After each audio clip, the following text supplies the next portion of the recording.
আজ তোমাদের জন্য একদম কম তেল দিয়ে চিকেনের এমন একটা রেসিপি এনেছি যার স্বাদ অতুলনীয় হয়।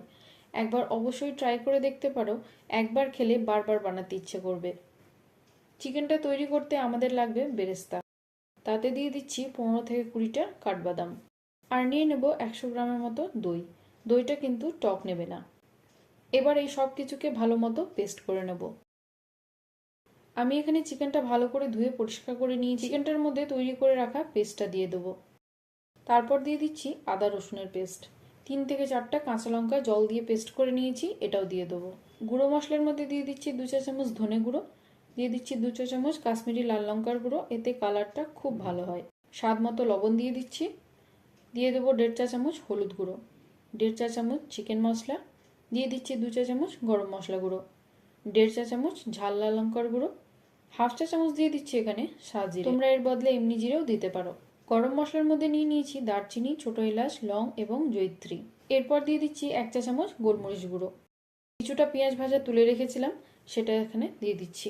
2 টেবিল চামচ বাটার গলিয়ে দিয়ে দিলাম। এর পরিবর্তে তোমরা ঘিও দিতে পারো। একটু জায়ফল আমি এখানে গ্রেট করে দিয়ে দিচ্ছি। এটা দিলে মাংসতে খুব ভালো ফ্লেভার হয় আর তাড়াতাড়ি মাংসটা সেদ্ধ হয়ে যায়। এবার চিকেনটা সবকিছুর সাথে হাতে করে 10 থেকে 12 মিনিট সময় ধরে ভালো করে মাখিয়ে নেব। ভালো করে মাখিয়ে মাখিয়ে মিশাতে হবে। দিয়ে দিচ্ছি এখানে 1/4 কাপ সাদা তেল। তেলটাকেও ভালো করে মিশিয়ে দেব। মাখিয়ে নিয়ে এটা অন্তত 1 ঘন্টা মতো রেখে দেব। 1 ঘন্টা পর মাঝারি আঁচে এটাকে গ্যাসের মধ্যে বসিয়ে দিয়েছি। এটা ঢাকা দিয়ে প্রথমে 10 মিনিটের মতো হতে দেবো। 10 মিনিট পর ঢাকাটা সরিয়ে নিচ্ছি।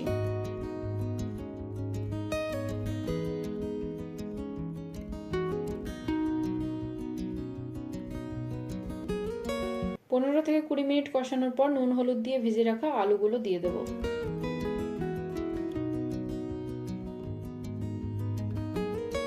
আলুটা চিকেনের সাথে মিশিয়ে নিয়ে আবার ঢাকা দিয়ে 10 মিনিটের মতো হতে দেবো। গ্যাসের ফ্লেমটা লোয়ে রাখবে। এতে বাদাম দেওয়া আছে, যার জন্য গ্রেভিটা খুব তাড়াতাড়ি নিচে বসতে লাগবে। 10 মিনিট পর আবার ঢাকাটা সরিয়ে নিলাম।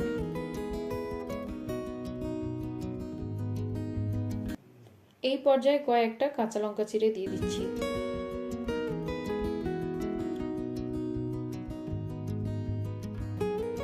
আরো 10 থেকে 12 মিনিট কষানোর পর এখানে কিছুটা জল গরম দিয়ে দিচ্ছি।